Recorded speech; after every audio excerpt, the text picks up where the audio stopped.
In the last 72 hours, Russia has thrown 9,500 soldiers at one Ukrainian city. Most won't make it home. This is the battle for Pokrovsk, and it's about to decide the entire Eastern Front.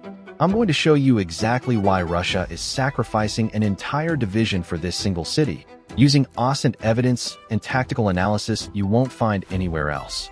Pokrovsk isn't just another city on the map. It's the linchpin holding Ukraine's entire Donetsk defense together.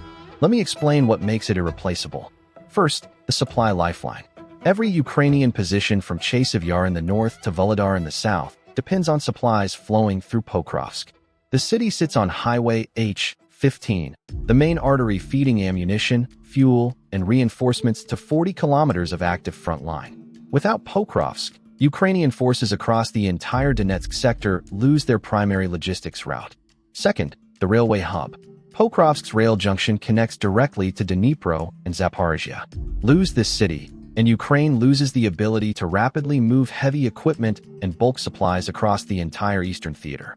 Rail transport is critical for moving tanks, artillery systems, and large ammunition shipments.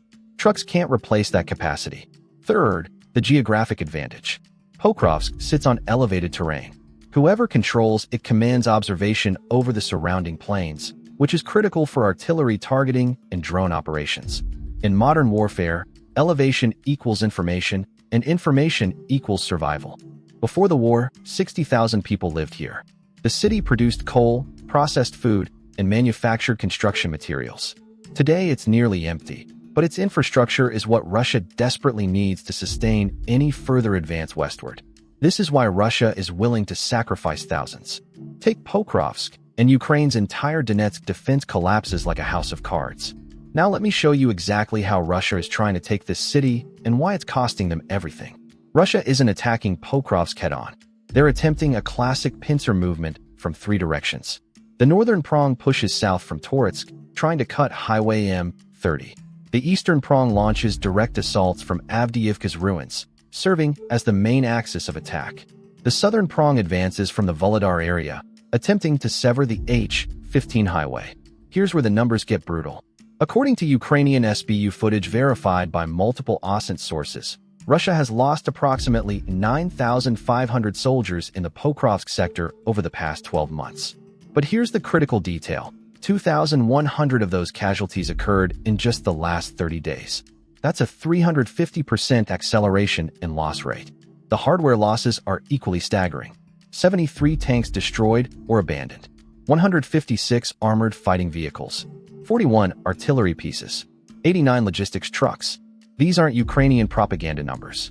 These are figures compiled from geolocated wreckage verified through satellite imagery and drone footage. Why such catastrophic losses? Because Ukraine turned Pokrovsk's approaches into a killing field. Ukrainian forces pre-positioned artillery in tree lines with overlapping fields of fire. They mined every approach road. They positioned anti-tank teams in fortified positions with clear sight lines. The result? Russian mechanized assaults are getting shredded before they reach Ukrainian lines. We're seeing entire BTGs, battalion tactical groups of 600 to 800 men, reduced to 40% strength in single engagements. This isn't World War II human wave tactics. This is desperation masked as strategy.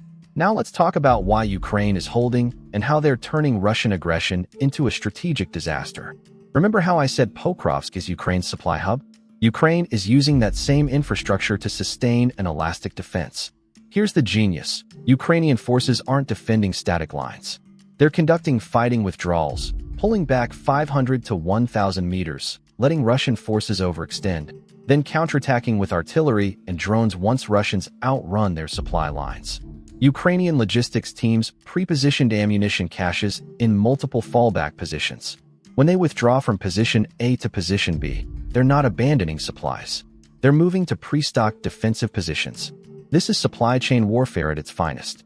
Ukraine is deploying its most effective Western systems around Pokrovsk. M777 howitzers, 155mm artillery with 30-kilometer range, are positioned in concealed firing positions. They're using GPS-guided Excalibur rounds for precision strikes on Russian command posts and ammunition depots. Each Excalibur round costs $68,000, but when it destroys a Russian ammunition dump worth $5 million, the return on investment is obvious. HIMARS, high-mobility artillery rocket systems, are hitting Russian logistics nodes 70 kilometers behind the front line. In the last 2 weeks, HIMARS struck 3 Russian ammunition dumps and 2 fuel depots supporting the Pokrovsk offensive. Each strike forces Russian logistics to disperse, which increases transport time and fuel consumption. It's death by 1,000 cuts. M2 Bradley fighting vehicles are proving devastating in close combat. Their 25mm autocannons are shredding Russian BMPs and BTRs. Ukrainian crews report the Bradley's thermal optics give them first-shot advantage in every engagement. In mechanized warfare, whoever shoots first usually wins. Then there's the drone swarm. Ukraine is flying 200 to 300 FPV drone sorties daily over Pokrovsk. These $500 drones are taking out $2 million tanks. The math is brutal. For every $1 million Russia spends on armor, Ukraine spends $50,000 destroying it. This is asymmetric warfare in its purest form. But here's where the situation gets truly critical. Russian forces have penetrated Pokrovsk's eastern outskirts. We're now seeing house-to-house fighting, and urban warfare changes everything. The advantages Ukraine enjoyed in open terrain, long-range artillery, drone observation, mechanized maneuver, all compress into brutal close-quarters combat. In cities, the defender holds massive advantages. Every building becomes a fortress. Every intersection becomes a kill zone. Every basement becomes a bunker. Ukrainian forces are using a tactic called defense in depth within urban terrain.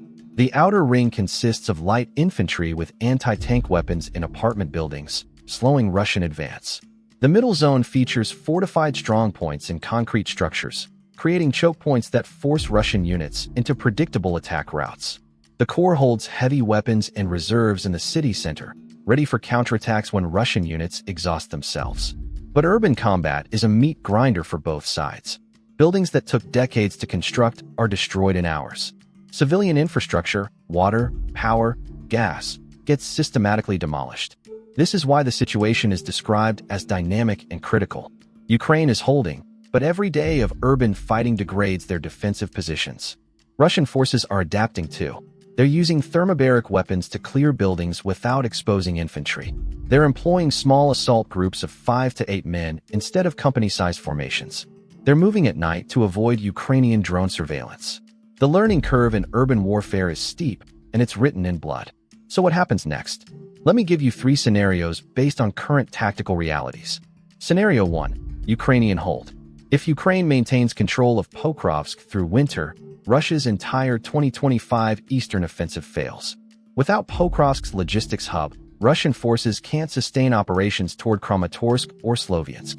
This becomes a strategic defeat for Moscow, proving that manpower alone can't overcome logistics and firepower. Scenario 2. Partial Russian success.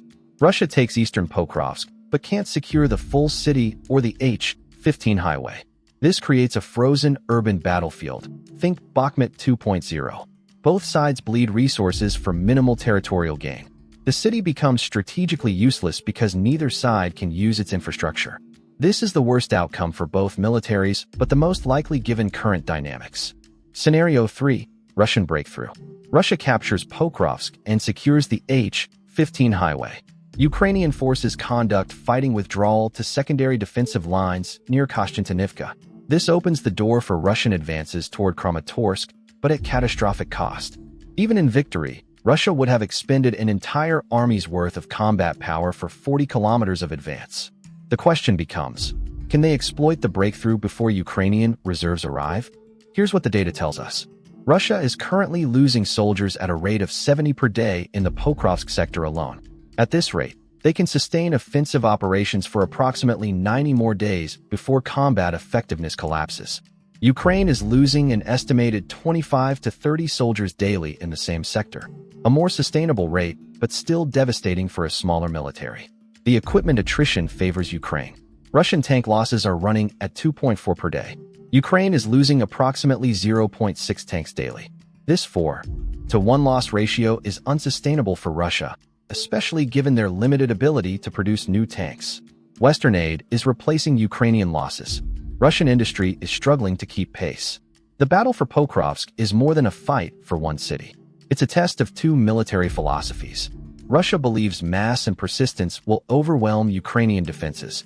Ukraine believes precision, logistics, and Western technology can defeat numerical superiority. The data suggests Ukraine is winning this test, but winning doesn't mean without cost. Every day Pokrovsk holds, Ukraine preserves its eastern defense. Every day Russia attacks, they burn through irreplaceable combat power. This is attrition warfare in the 21st century, where drones and precision artillery replace trenches and machine guns. But the fundamental calculus remains unchanged. Whoever controls Pokrovsk in 90 days will shape the trajectory of this war for the next year. That's why 9,500 Russian soldiers have already died here. That's why thousands more will follow. In war, geography is destiny, and Pokrovsk's geography makes it worth dying for. The question isn't whether this battle matters. The question is whether Russia can afford to win it. The battle for Pokrovsk will determine the next phase of this war. We'll be tracking this daily with updates as the situation evolves. If this analysis helped you understand what's really happening beyond the headlines, subscribe and hit the notification bell. This situation is developing rapidly,